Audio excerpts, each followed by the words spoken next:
Yo, what is up guys, Chillfeed here, back bringing you another Borderlands 3 video. Now, just like I did with the most popular Marrow builds you can find on YouTube, I'm going to take 10 of the most clicked Zane builds into the Slaughter Shaft with neutral Mayhem mods in Mayhem mode 3 and true Vault Hunter mode, and I will give you a review of them in 2 parts with the first 5 starting today, to give you guys a better understanding of what build might be the best for you. I will be showcasing the gear mostly without any anointments so you can see how they perform without the need to farm hours upon hours for the perfect god roll version of them. I must say that it was a lot harder for me to find different builds for Zane, since in my opinion he doesn't have a lot of variety when it comes to the quote unquote best builds, so keep in mind that some of these will be kind of similar with only a few differences in skill and gear. And as always, I would appreciate it a lot if you would leave a like on this video if you enjoyed it or just found it helpful in any way. Subscribe if you don't want to miss out on any of these videos for any of the other characters as well, and of course other content from me in the future. And with that being said, let's jump right into the video. Starting off today's list is a build created by one of the smaller YouTubers in these videos that goes by the name Zpikes, and I must say that I absolutely love seeing smaller channels on here. He got about 20k views for his Cryo tank Zane build, and he already showcased this build in the Slaughter Shaft, although he was using the Cryo Crossroad and Illusion's Call, which both received a nerf recently that reduced the pellet count the Crossroad shoots now from 4 down to 3, and the Illusion's Call is a lot more inaccurate now. He was using one of the many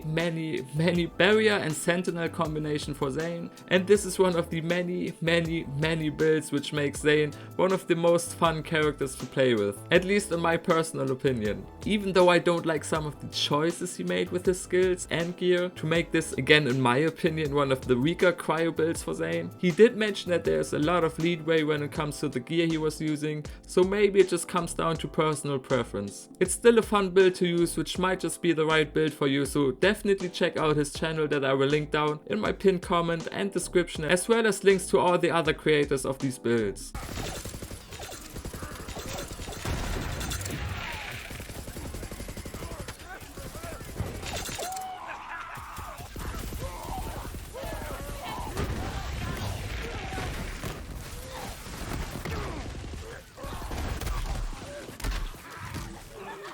Usually known for his great Marrow builds and knowledge, the YouTuber Moxsy created a build with 2 of my favorite things about Borderlands in general, which is Zane together with a Maggie. This is a build that I'm running pretty much since day one, with some slight variations that just come down to personal preference probably, so I can definitely confirm how deadly this build is in combination with the Maggie. Just like Zpikes, he was also utilizing a Cryo Barrier / Sentinel build with nothing else but the Maggie, an Executor class mod, a Recharger shield, a Cryo Hex grenade and an Icebreaker Victory Rush, which is just making me jealous because I only have a Sparkplug Victory Rush and only an Icebreaker Static Charge. I will say though that it definitely helps a lot when you have an anointment on it that gives you plus 50% cryo damage when your Sentinel is up, like he does, or the one where you need to be terrified for a plus 50% cryo damage boost like mine, since even though the Maggie shoots 6 bullets at once that can all freeze your enemy, it was quite hard to proc Calm, Cool and Collected sometimes without the cryo damage boost to keep your action skills up.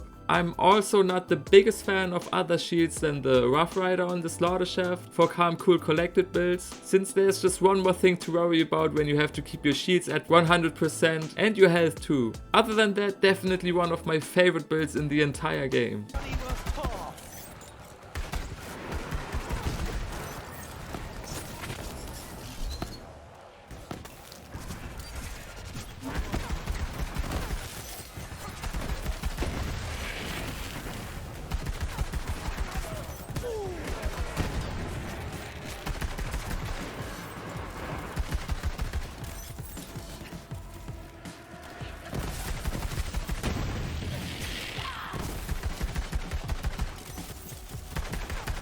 Next up is quite the unique build when it comes to Zane, because this one doesn't make use of Zane's ability to have 2 action skills up at once, and Dantics instead chose to go with the grenade and the barrier. He was also using pretty much the Illusion's Call only when he showcased his build, and I have to say that I didn't find this to be quite as powerful as he claimed it to be, at least not for the Slaughter Shaft. It took me a very long time just to make it through the first round, and even though this build is fun with Calm, Cool and Collected, which to be fair is always fun in my opinion, and the grenade regeneration on it was awesome, it just lacks in damage so much that you can have a hard time killing some of the harder enemies sometimes, not even to mention bosses. Overall, probably my least favorite build of this list for the Slaughter Shaft, but what I probably should mention is that this build was uploaded only 11 days after launch, and he was still using the porcelain pipe bomb, which was at that point quite OP. So even though he was aware of how OP the grenade was, maybe that made him think this build was a little better than it actually is. Again, at least in my opinion.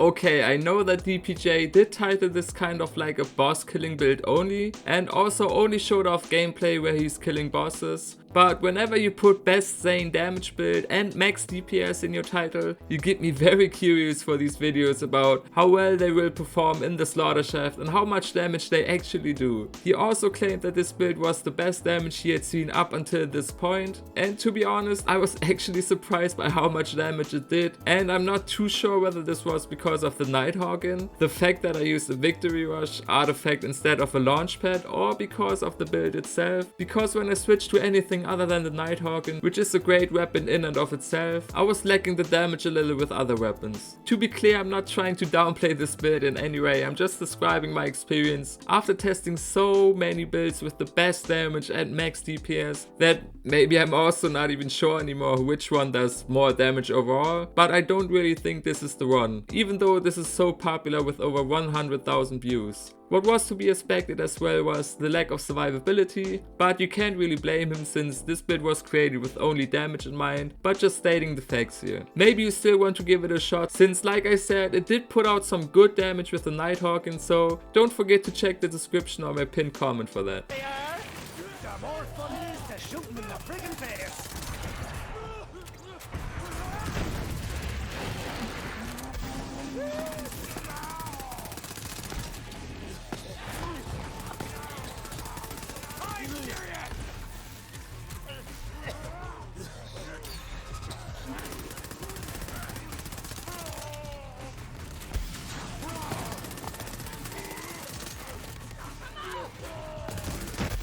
If there's one thing that I absolutely love with Sintee's channel, is that he never really puts best build or highest damage build in his titles, because his builds are so good sometimes that he simply doesn't need it. It's the same thing with the Sub-Zero build he put out about a month ago, where he was using the undercover skill tree so much that he even got to the capstone distributed denial on it. For me personally, I think your points are spent better elsewhere instead of distributed denial, which is great in theory, but not as fun and as noticeable in practice, again in my opinion. He is also one of the few people I've seen using the Dictator assault rifle, which is a great weapon for crazy damage up close on larger enemies or on bosses, just not the weapon for me because you are so slow with the bipod mode, but again that's personal preference and it's probably a lot more fun for you guys. He also made use of the still great Lucian's Call and the Crossroad, and there's not much more to say other than to check out Sintee's channel if you haven't already for some great endgame builds and some of the nostalgic Borderlands 2 soundtrack, because just like the Sub-Zero build, the other builds are great endgame builds as well, especially for those who have a lot of anointed weapons.